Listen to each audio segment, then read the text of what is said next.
Hello दोस्तों, कैसे आज आप लोग? उम्मीद करते हैं बहुत ही अच्छे होंगे। तो आज का क्लास आपका काफ़ी बेस्ट क्लास होने वाला है। आप लोग को पता ही है कि हम लोग का अभी कौन सा चैप्टर चल रहा है, 10th का। तो आपको मैं बता दूं, क्लास 10th का आपका कोऑर्डिनेट ज्योमेट्री चल रहा है और इसका पहला चैप्टर आपका खत्म हो चुका है। अब आज एक क्लास में हम लोग को पढ़ना है सेक्शन फार्मूला। क्या पढ़ना है?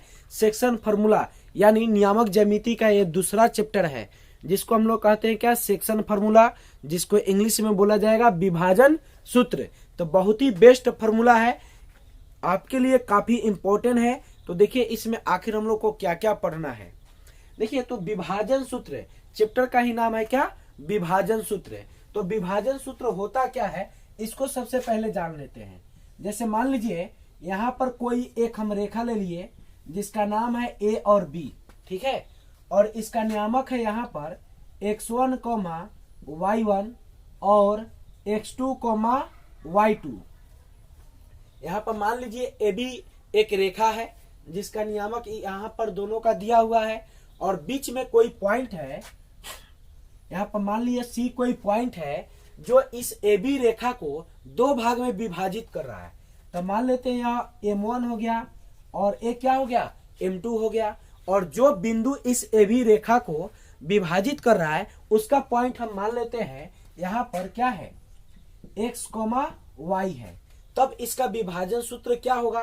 तो देखिए बुआ, यहाँ पर a बराबर क्या होगा, x1, y1, और b का नियामक क्या होगा? तो b का नियामक होगा x2, y2, और c का नियामक क्या होगा? तो x, क्या होगा, y होगा। और इसमें अनुपात क्या हो गया आपका? तो m1 अनुपात m2, यही अनुपात दिया हुआ है। तो फॉर्मूला क्या होगा? तो देखिए यहाँ पर लिखेंगे विभाजन सूत्र।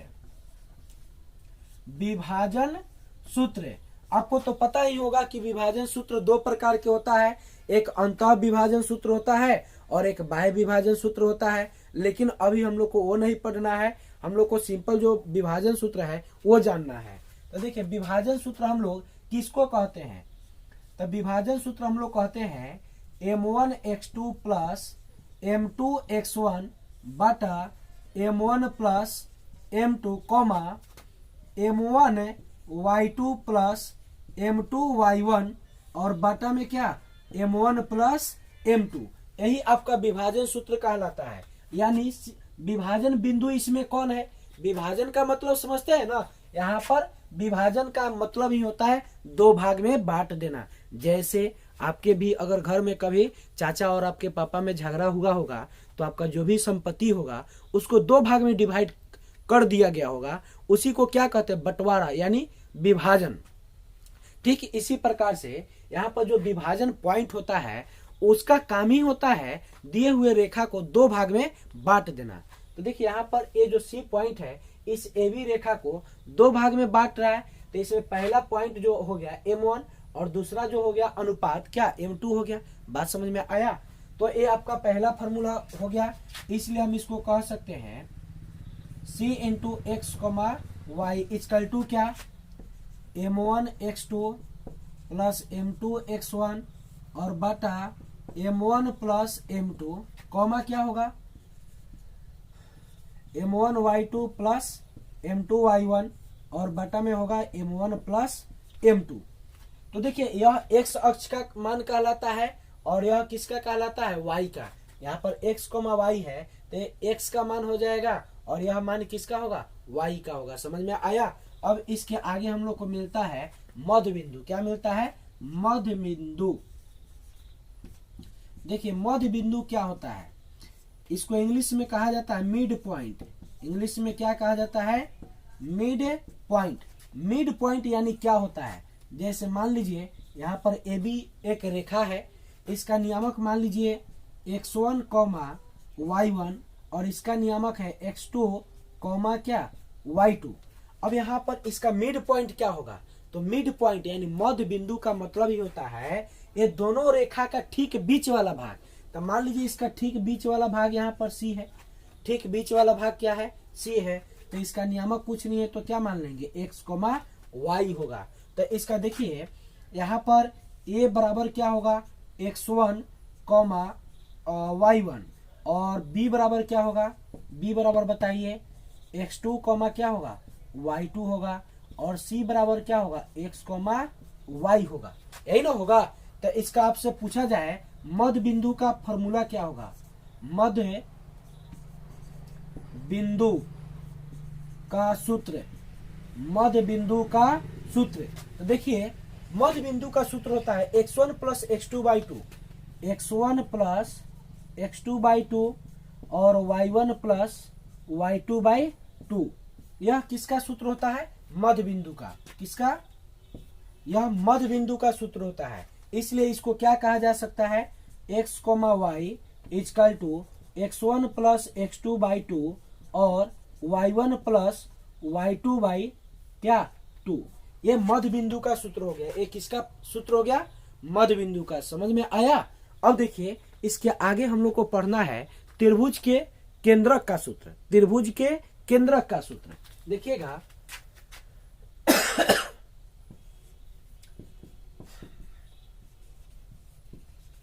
त्रिभुज के केंद्रक। अब बताइए त्रिभुज का केंद्रक क्या होता है। तो देखिए हम यहाँ पर फिगर बना रहे हैं, चाहे चलिए इधर ही बना दे रहे हैं।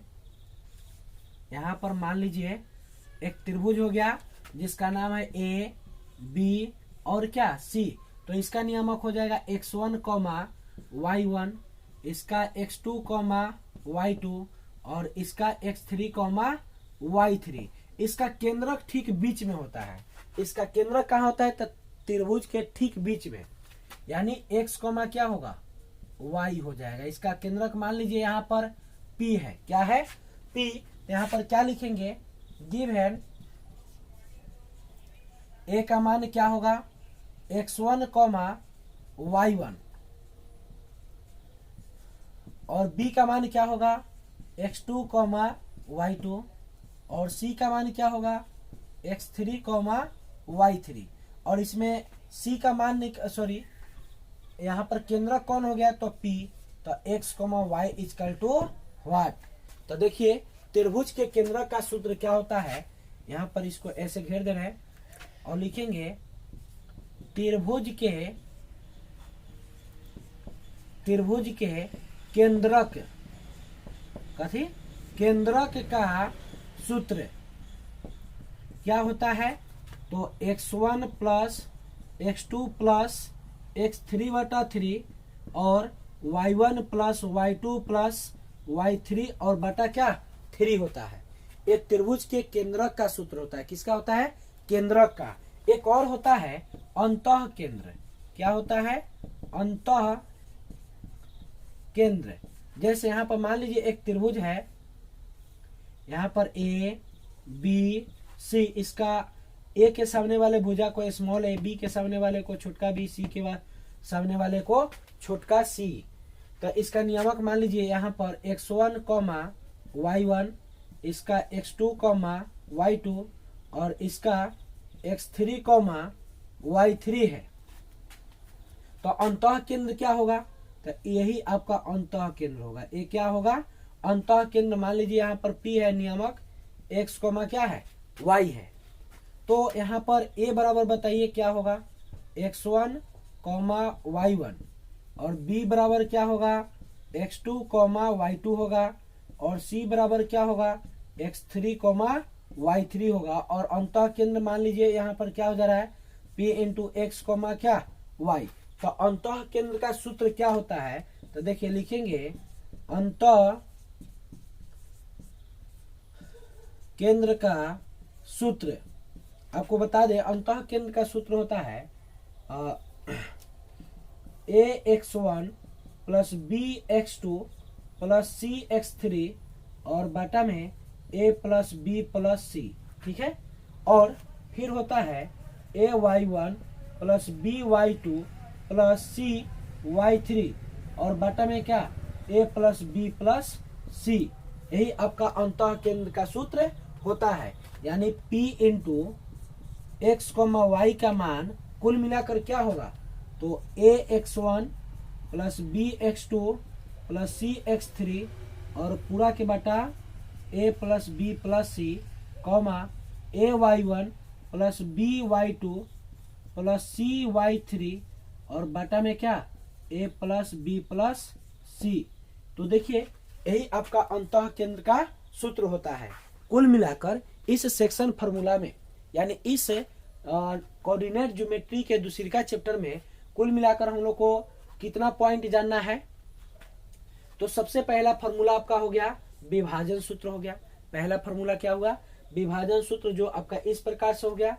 दूसरी का टॉपिक है मध्य बिंदु, तो मध्य बिंदु का यहाँ पर आपका ये फार्मूला हो गया। और तीसरी का टॉपिक हो गया त्रिभुज के केंद्रक का सूत्र। तो त्रिभुज के केंद्रक का सूत्र क्या हो गया बताइए। तो यहाँ पर एक त्रिभुज के केंद्रक का सूत्र हो गया x1 plus x2 plus x3 बटा 3 और y1 plus y2 plus y3 बटा 3। ये त्रिभुज के केंद्रक का सूत्र हो गया। और अंतः केंद्र का सूत्र क्या होता है, तो यहाँ पर अंतः केंद्र का ये वाला फार्मूला हो गया। समझ में आया। तो अब इस पे क्वेश्चन कैसे बनता है, कैसा क्वेश्चन दिया हुआ रहता है उसको हम लोग जानेंगे। जैसे एक क्वेश्चन को सुनिएगा, आपका बुक है भारती भवन, चैप्टर प्रश्नावली यानी 1 का बी है। एक क्वेश्चन सुनिए, क्वेश्चन कर रहा है उस बिंदु के निर्देशांक ज्ञात कीजिए। उस बिंदु के निर्देशांक ज्ञात कीजिए जो बिंदुओं 4,-3 और 8,5 को मिलाने वाली रेखाखंड को 3:1 के अनुपात में अंतः विभाजित करता है। तो देखिए यहाँ पर क्वेश्चन दे दिया है और हम लोग इसको बनाएंगे। अब तो देखिए लिखेंगे सिंपल गिवन। यहाँ पर एक रेखा ले लेते हैं, मान लीजिए ए है और यहाँ पर बी है और इसका विभाजन बिंदु क्या है सी है। और यहाँ पर इसका मान दिया हुआ है, पहला पॉइंट 4,-3 और दूसरा पॉइंट क्या दिया हुआ है तो 8,5 दिया हुआ है और इसका अनुपात दिया है 3:1। तो इसका विभाजन बिंदु ज्ञात करना है। क्या ज्ञात करना है विभाजन बिंदु। अब देखिए इसका विभाजन बिंदु हम लोग कैसे बनाएंगे, बहुत आसान क्वेश्चन है। आपके एग्जाम में ऐसा क्वेश्चन 5 नंबर का पूछा जाता है, तो वीडियो को छोड़िए नहीं। देखिए क्योंकि आप इसको छोड़ दोगे ना तो फिर आप एग्जाम में इसका नंबर जो आने वाला है वो आप नहीं ले सकते हो। तो आप वीडियो से बने रहिए। अगर वीडियो सब्सक्राइब नहीं किए, चैनल को सब्सक्राइब नहीं किए तो सब्सक्राइब कर दीजिए और इस क्वेश्चन का आनंद लीजिए। कितना लाजवाब प्रश्न है, बहुत इजी। आप देख रहे हैं मैं कई दिनों से आपके लिए जो भी मेन टॉपिक है, मेन चैप्टर है, मेन फार्मूला है, वो सारे का मैं वीडियो बनाकर आप लोगों के पास प्रोवाइड कर रहा हूँ। तो उम्मीद करता हूँ कि मैं आप लोगों का तैयारी अच्छा से करा सकता हूँ और आप लोग भी इसमें लगे होंगे। तो देखिए इस क्वेश्चन को बनाएंगे कैसे। तो यहाँ पर बताइए ए का मान क्या होगा 4,-3 और बी का क्या होगा 8,5 और यहाँ पर m1 का मान क्या होगा, m1 का मान 3 होगा, m2 का मान क्या होगा 1 होगा। अब यहाँ पर देखिए c यानी x, y बराबर व्हाट, यही ना। तो लिखेंगे हम लोग जानते हैं, क्या जानते हैं हम लोग जानते हैं विभाजन सूत्र। कथी जानते हैं विभाजन सूत्र क्या होता है बताइए m1x2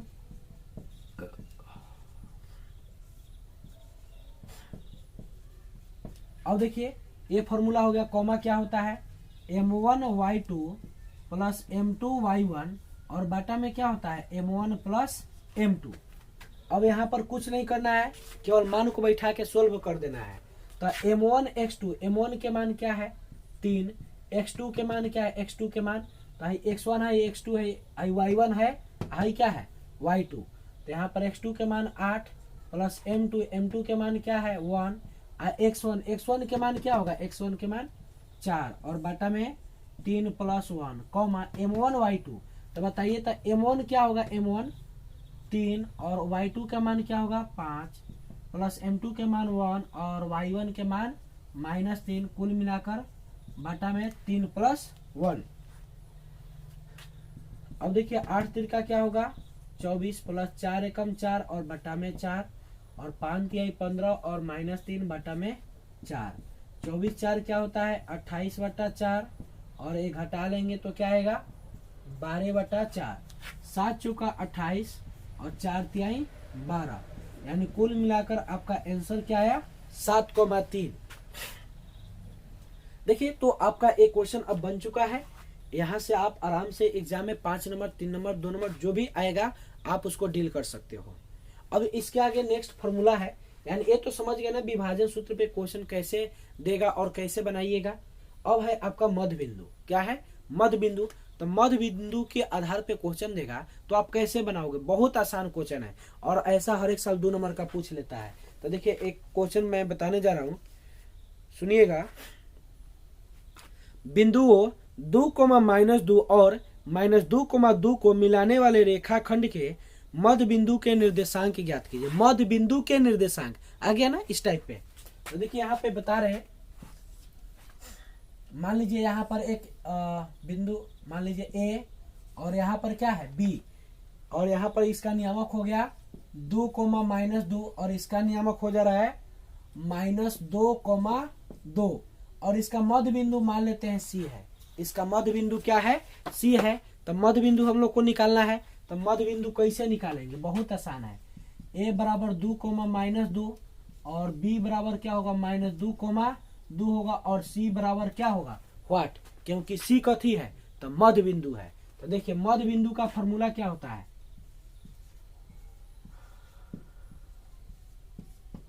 मध्य बिंदु का फॉर्मूला होता है x1 + x2/2 और y1 + y2 क्या होता है? 2 होता है। तो देखिए हाई क्या होगा? x1 high x2 high y1 और ये वाला y2, तो हो जाएगा 2 आई प्लस आई माइनस मिलके क्या बनेगा? -2/2। y1 के मान -2, y2 के मान 2 और बटा में क्या? 2। तो अब बताइए 2 में से 2 जाएगा 0/2, आई -2 + 2 मिलके 0/2, यानी कुल मिलाकर क्या है? 0,0। यही आपका आंसर हो गया। समझ में आया? अब देखिए अगर त्रिभुज के केंद्रक के आधार पे क्वेश्चन पूछेगा तो आप कैसे बनाओगे? बहुत आसान क्वेश्चन है। कैसे हम लोग बनाएंगे? देखिए थोड़ा इसको हम मिटाने वाले हैं, तो आप वीडियो को रोक करके स्क्रीनशॉट ले लीजिए और बाद में कॉपी में नोट कर लीजिएगा, ठीक है? तो देखिए उम्मीद करते हैं आप ले लिए होइएगा। तो यहाँ पर हम एक क्वेश्चन कोशिश कर रहे हैं हटा देने का, लेकिन देखिए क्या होता है। क्वेश्चन है बहुत आसान क्वेश्चन है, जो आप लोग देख करके कहिएगा कि ये तो मतलब लॉलीपॉप क्वेश्चन है, इसको तो हंसते खेलते हम लोग बना देंगे। देखिए क्वेश्चन है यदि किसी त्रिभुज के शीर्षों के निर्देशांक -2,3, 8,3 और 6,7 हो तो उस त्रिभुज के केंद्रक के निर्देशांक ज्ञात कीजिए। तो देखिए त्रिभुज के केंद्रक के निर्देशांक निकालना है, तो इधर उम्मीद करते हैं दिखाई दे रहा होगा। देखिए यहाँ पर बना रहे, इसी में हमारा काम हो जाएगा। देखिए यहाँ पर मान लीजिए एक त्रिभुज हो गया जिसका नाम ए बी और क्या है? सी है। इसमें ए का नियामक देखिए क्या दिया है? -2,3। बी का क्या नियामक दिया है? तो 8,3। सी का नियामक क्या दिया है? तो 6,7 और इसका केंद्रक निकालना है। क्या निकालना है? केंद्रक। अब देखिए त्रिभुज का केंद्रक कैसे निकलता है? देखिए यहाँ पर a बराबर क्या होगा? -2,3 और b बराबर क्या होगा? 8,3 और c बराबर क्या होगा? 6,7। तो केंद्रक निकालना है, तब p बराबर क्या होगा? व्हाट। तो यहाँ पर लिखेंगे त्रिभुज का केंद्रक। त्रिभुज का केंद्रक का सूत्र क्या होता है बताइए? तो x1 + x2 + x3 बटा में 3 और y1 + y2 + y3 और बटा में क्या? 3। तो आप बताइए है क्या होगा? x1 है क्या होगा? x2 ये वाला x3, फिर है y1 है y2 और ये y3। तो कुल मिलाकर x1 का मान -2, x2 का मान 8, x3 का मान 6 और बटा में क्या? 3। y1 के मान फिर क्या होगा? 3, y2 के मान क्या होगा? फिर 3 है और y3 के मान क्या होगा? 7 और बटा में 3। तो देखिए 8 में से 2 को घटेगा कि नहीं? तो 6 को बचेगा। 6 को 12/3। 3 3 6 और 7 7 6 क्या होता है? 13। 13/3। 3 चौका 12 नहीं कटेगा। तो क्या आंसर आएगा 4,13/3। तो बस त्रिभुज के केंद्रक के आधार पर भी आप समझ गए। क्या भारी लगा? नहीं ना लगा। उम्मीद करते हैं आपको बहुत ही अच्छा से समझ में आ गया होगा और एग्जाम में कोई भी क्वेश्चन इस टाइप से पूछा जाएगा तो आप इसी प्रकार से डील कर सकते हैं। तो फिर आपसे मिलते हैं नेक्स्ट क्लास में नेक्स्ट वीडियो के साथ। अभी तक इतना ही।